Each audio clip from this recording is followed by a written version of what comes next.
Assalamu Walaikum. Hello friends, how are you? Welcome back to my new video. In this video, I am going to show you how to insert watermark from selected page in Microsoft Word. Let's get started. Firstly, we have to open a Word document. Then we want to insert watermark for selected page.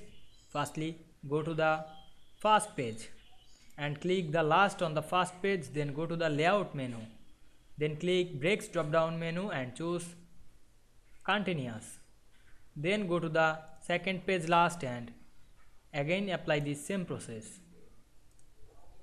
then apply this process on the third page.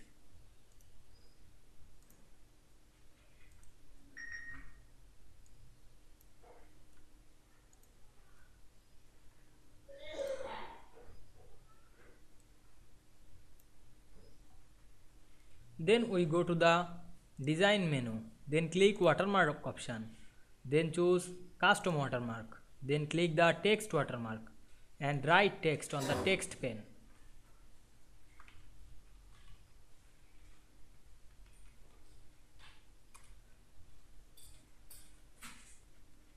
Then click OK.